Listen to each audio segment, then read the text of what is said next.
Hypixel has presented a ton of opportunities for a ton of people from a content creator's stance. You've had people like Tommy, who used Hypixel as a stepping stool of sorts to launch into a more general YouTube career, and obviously you've had people like Technoblade, who essentially made up the foundation of what Hypixel stood for. Other content creators, while nowhere near that level, have also been able to make names for themselves because of the server, like Refraction, 30virus, wallibear, among others. Did you guys know that the server got me a very special opportunity as well? An opportunity to actually be featured on the news. What's going on, everyone? It's your favorite blue guy here. Today, I'm going to discuss what led up to this happening, how the process went, as well as a reflection of that whole thing. As always, make sure to subscribe. Boom, subscriber percentages. Let's flip this around. So, funny story about this story. A story within a story. This topic is actually something I made a video on before. You might be wondering where it is. It's a complete video that's fully done. There's a thumbnail for it and everything, but the reason you don't know of it was because I never uploaded it. I did talk about this story for a video that would have come out way back in February, but I felt I spilled a bit too much personal information in that video, so I decided against uploading it. This time, I'm going to be way more careful. So, a specific family member used to work for a specific company, and that family member was on a specific article panel for a specific magazine that had a rough estimate of about 500,000 magazine subscribers at the time. Said family member decided to say in one of their meetings that I had experience with the Hypixel server because it just so happened to relate to the topic that they were thinking of ideas for. Not too long after, a journalist from said magazine contacts me via email and asks me a bunch of questions to answer for a featured article about my time on Hypixel in their magazine. This was something I'd never really done before, and I had to be careful here because this would go out to 500,000 people. So I wanted to get some clarifications on what I could say and what I couldn't,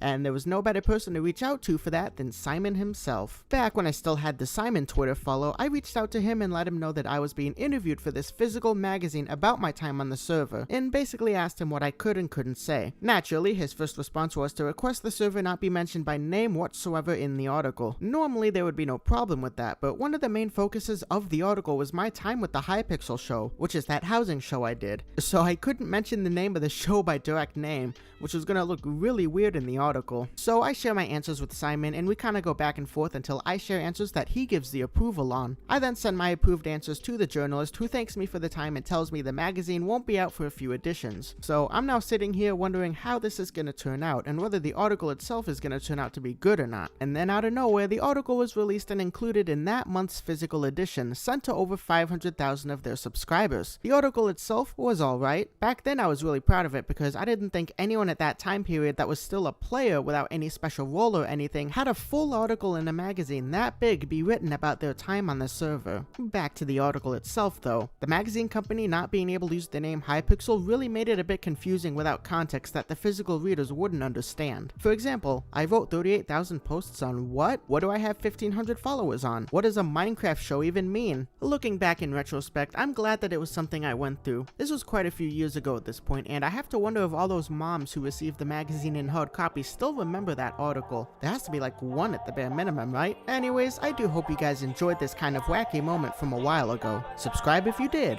and watch this outro. Yo, listen up, here's the story about a little guy that lives in a blue world, and all day and all night and everything he sees is just blue, like him inside and outside.